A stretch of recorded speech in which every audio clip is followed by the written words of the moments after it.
Hey guys, it's Lauren. Welcome back to my channel. Today I wanted to show you how I created this Teddy Bronde look. This look is super popular right now. A lot of people are bringing in inspiration photos, and essentially, in my opinion, it's just kind of like a dimensional highlight, but it's not super blonde, and then you're not going to see like a really bold money piece with this. You're going to see more caramel and honey tones, and it's just a little bit more understated, and I would describe it as somebody who wants highlights, but they still want to feel like they are more brunette and not blonde. So in this tutorial, we'll cover dimensional brunette placement, a time-saving workflow, processing tips for flawless and consistent results, and of course I'll share all my formulas and tools I use. And I'll give you some styling tips to make sure everything pops. So let's get started. She's starting with a level 5, and I'm going to be using 20 volume Wella lightener throughout the entire process, and I'm not going to be bumping up the developer at all. We're going to be working in halves. A little later in the video, I'll show you how I manage the processing time so that everything processes evenly. So in the back, I'm going to be doing teasy light slices, weaving out any lightened pieces and leaving a ½ inch between each section. Let's just do this in real time, and then we'll speed it up a little bit after this. But I just want to make sure I break down for you how I tease this intentionally and make sure you have an easy time detangling the hair later. So first, you're just going to see me drop out any pieces that are pre-lightened. I smooth out the section that I took, and I just did one sweep to tease up. So it's not a bunch of like roughing up the hair, it's just one smooth sweep up, and you can do that as long as you kind of do that first comb through before you start teasing. You'll be able to move a lot of the hair out of the way this way, leaving yourself with a really fine section to work with, and without having to rough up the hair so much that you have to do so much to detangle it later. This is going to work really well even on super fine hair that's typically hard to tease.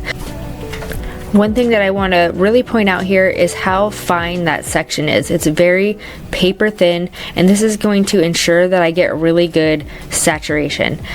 I also make sure to mix the lightener to about a toothpaste consistency, I like to describe it as, so it's not runny, but it's not so thick you can't move it around. That seems to be the perfect consistency to make sure that you get good saturation and really good consistent lift.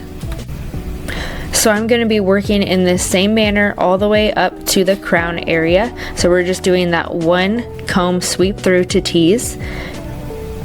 And I'm going to be feathering at the top of each section.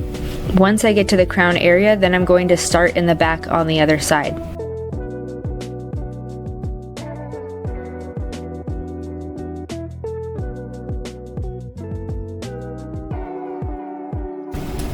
So for the sides, I'm going to be doing diagonal back sections. Instead of doing weaves, I'm doing the most fine slices you have ever seen.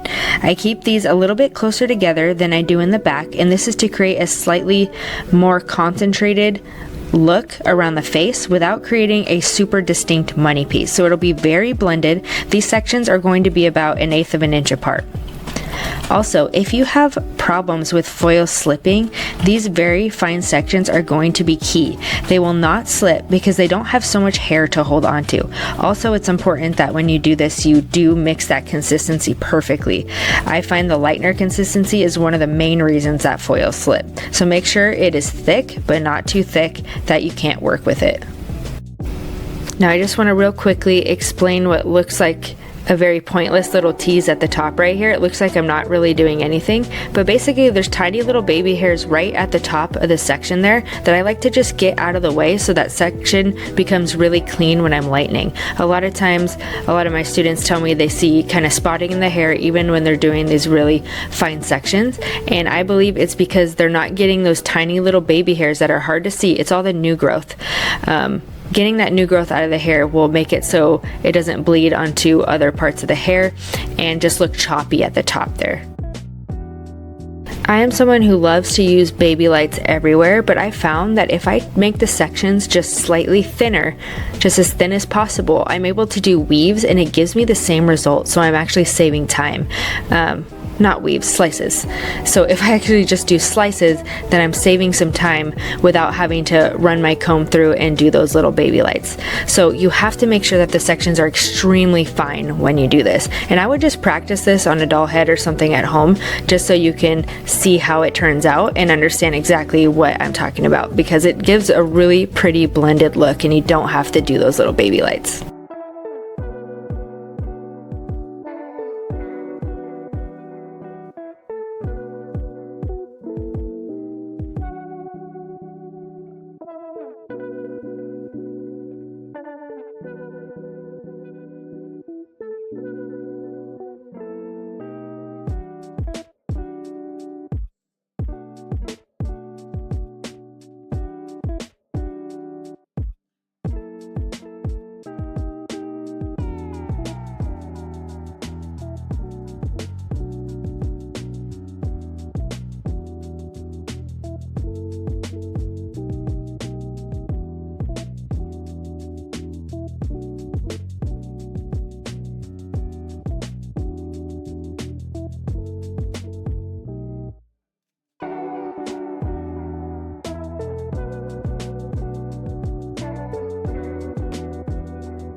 So once I have completed about half of the hair, I'm going to go back and start checking foils, and I'm going to start removing these back ones when they reach about a level 8. Level 8 is the perfect amount of warmth still left in the hair so that I could create those kind of chestnut honey tones later.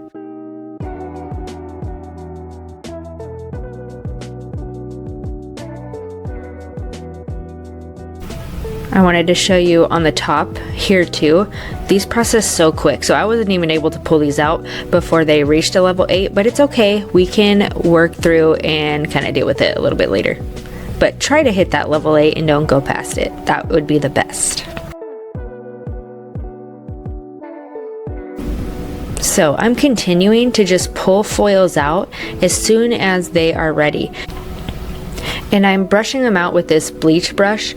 I will link to you where I got it, but it's basically, I would describe it as like a wide tooth comb with metal teeth. And it's just really great for brushing out that tease, just because the teeth are so wide.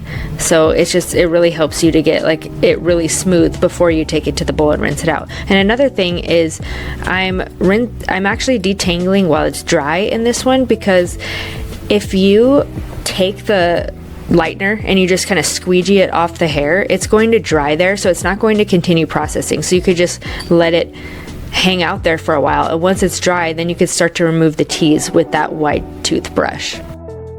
But this way you're just really saving a lot of time, because while the client is processing and all the foils aren't fully done processing, you're still doing work that you would have later been doing at the bowl. So it's nice to just kind of get a head start on that before you even rinse out the hair later. So right here, I'm just kind of showing you, just recapping all the sections that we took. So we did the diagonal back in the front, and we didn't do a distinct money piece or anything around the hairline. We just kept the pieces a little bit closer together to give it a little bit more brightness in the front, but again, not a distinct money piece.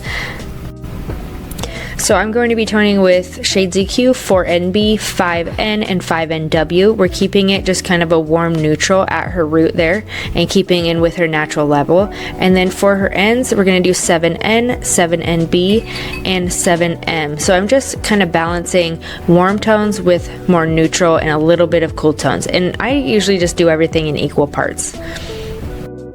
I'm using the wet brush to melt this formula, and I will link this for you down below, but I like how fine the teeth are, and it just really helps me get a really pretty blend, especially when I'm working with demi. So I'm going to finish this with a smooth sort of volume blowout, and I also have a full tutorial on how I do this, and you can watch that right up in the top right here. But this is really key to showcasing a more timeless kind of old money style look. Less of a beach wave, more of a smooth touchable volume. So now I'm going to show you the end result, and before we do, I just wanted to let you know I have this awesome playlist that I want you to check out, because I know a lot of you are burnt out in your careers, and usually it's because you just need to make a little bit more money and you need to actually love what you're doing. So I want you to check out this playlist. It'll teach you how to become a six-figure lived-in stylist. You'll be able to do work that you love on clients you love and be able to earn more for it. So thank you guys so much for watching this video, and I can't wait to see you in the next one.